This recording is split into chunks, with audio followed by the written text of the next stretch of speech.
Yo, what's going on, yo? I'm Jebby Hoops, and today I'm breaking down my top 10 wings in the 2023 NBA draft class. This is part 2 of a 4-part series. So I've done my top 10 guards, and we'll do the forwards and then centers videos soon. So make sure to check those ones out. There will be a few guys left out as it is a pretty strong wing class. So I've decided to push some guys who could be considered wings to the forward video like Cam Whitmore and Bryce Sensabaugh, whereas these guys are more 2s and 3s. But real quick, let's just get into a few honourable mentions, going to Sidi Sissoko, Nikola Jurisic and Julian Strawther. These guys just missed the cut and a really great prospect that are all in my current top 40, probably even close to my top 30. But anyway, let's just get it started with my 10th ranked wing in the class, which is the 6'9" sophomore out of Eastern Michigan, Emoni Bates. Bates was one of the most hyped high school prospects of the last decade, and although it's unlikely he'll ever live up to those lofty expectations, I still think he has the talent and skill set to carve out a solid NBA career.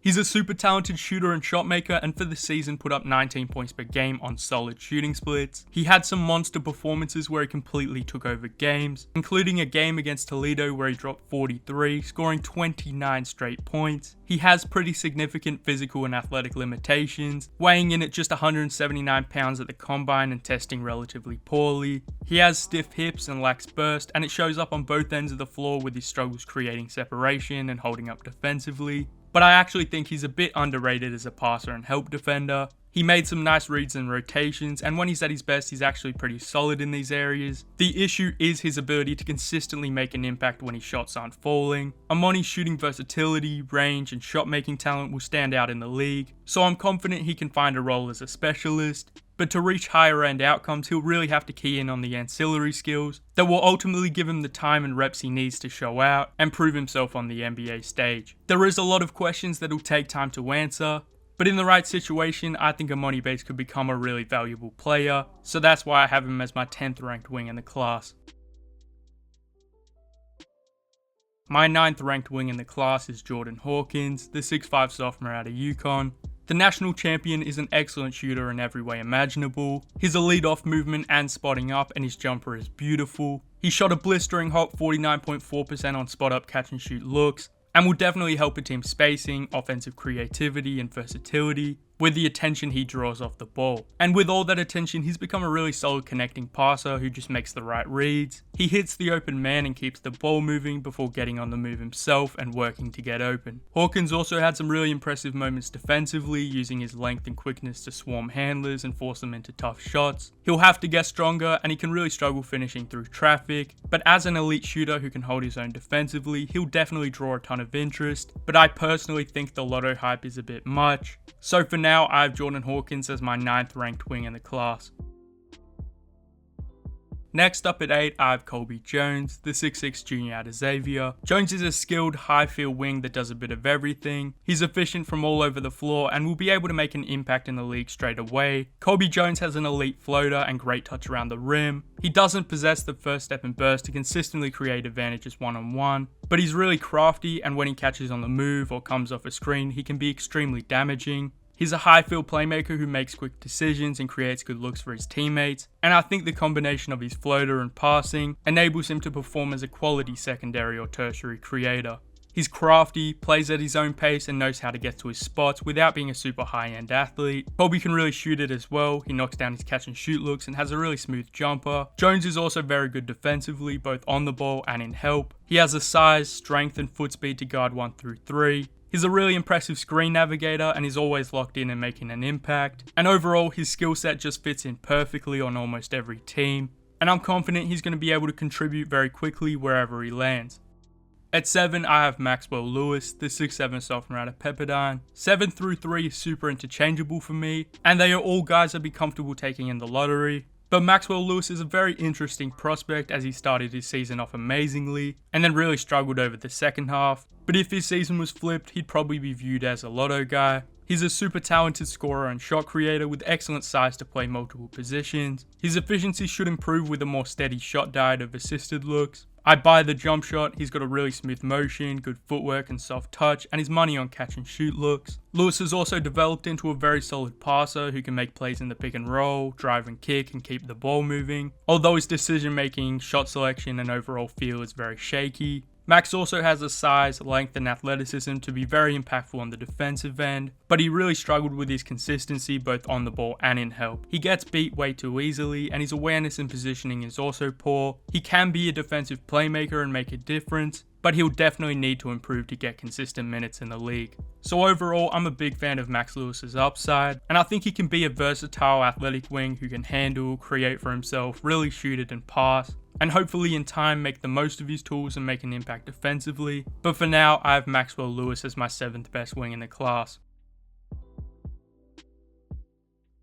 Next up at 6, I have Bilal Coulibaly. Coulibaly is a super intriguing prospect who's performing at a high level alongside Wemby against pros. He was huge for the Mets 92 in their series against MAXWELL, and now they have a chance to compete for a championship. He is a little bit raw, but he's not some project who's going to take a few years. He'll be ready to contribute straight away, but the flashes he's shown on both ends are incredible, and if they're going to be more than flashes, he'll return top 10 value for sure. Coulibaly's a great athlete at 6'7", 6'8", with a ridiculous 7'3" wingspan. He has a great motor and is one of the best wing defenders in the class. He flies around the court chasing shooters, navigating screens, scrambling and rotating, chopping his feet and contesting shots, and it's really awesome to watch him go to work on that end.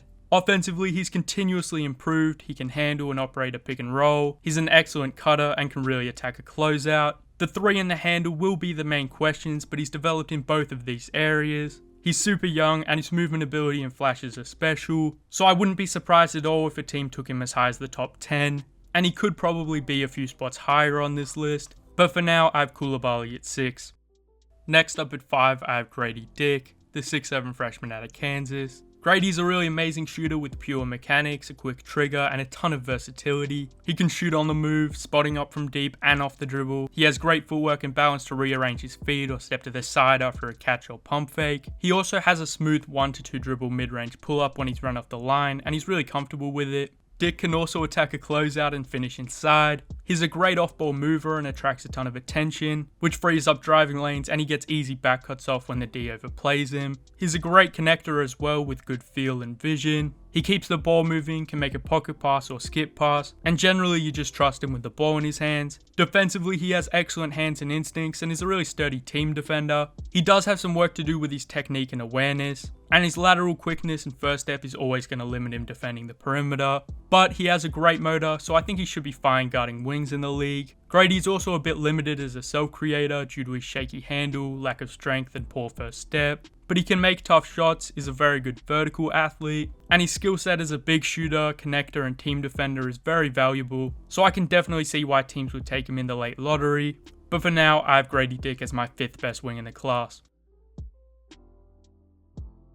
Just slightly edging him out for the 4th spot, I have Jett, the 6'8" freshman out of Michigan. Jett is a phenomenal shooter with excellent size and shot versatility. He's one of the best movement shooters in the class with a quick and pure stroke. He has deep range and is really comfortable shooting off of abnormal footwork. Howard's handle is really solid. He's quite shifty and quick with his combinations. He's a tough shot making wing with great footwork, counters and touch. He does struggle to get to and finish at the rim, but he'll definitely thrive in an off-ball role. But to take it to the next level and command more on-ball reps, he'll have to be more of a threat to drive. I think Jett's also a pretty underrated passer. He's comfortable operating as a secondary handler, finding open teammates, maintaining advantages, and taking care of the ball. He won't often over-dribble, and he's great at using his shooting gravity to hit his open teammates. The area he needs to improve the most in is definitely his defense. Howard really struggled defensively, especially off the ball, and on the ball he's not a whole lot better. He's too upright and lacks the quickness to make up for how easily he gets beat. He is a pretty good shot blocker, so will make a few nice recoveries, but I'm not sure that'll translate against bigger and better athletes and more skilled NBA players. So Jett definitely has a lot of work to do defensively and as a finisher, but I love his shooting and shot creation upside, so that just gives him the edge over Gradey for me, but I'd take both of them in the late lottery for sure. At 3, I have Whitehead, the 6'7" freshman out of Duke. Recent news came out that Dariq needed a second ankle surgery, which I actually think will help his stock so long as his medicals won't continue to be an issue. From watching the games, it was clear he wasn't near to his athletic capabilities. He lacked burst, lateral quickness, and leaping specifically, and as a result was less of a scorer and more of a shooter. But he did excel in that role, shooting 42.9% from 3. He has a super clean release, can shoot off movement, spotting up and off the dribble, and I definitely definitely think he can get back to the shot maker he was at Montverde. DARIO also improved defensively as the season progressed. His instincts and feel impressed me, and his technique is really sound. So if that quickness and explosion returns, he could become a really impactful defender. Whitehead's also a good connecting passer and knows how to run a pick and roll. And I just really believe DARIO has a lot more that he can offer that a team could tap into at the next level. And if a team believes he can fully regain his burst and explosion, I wouldn't hesitate to take him top 10.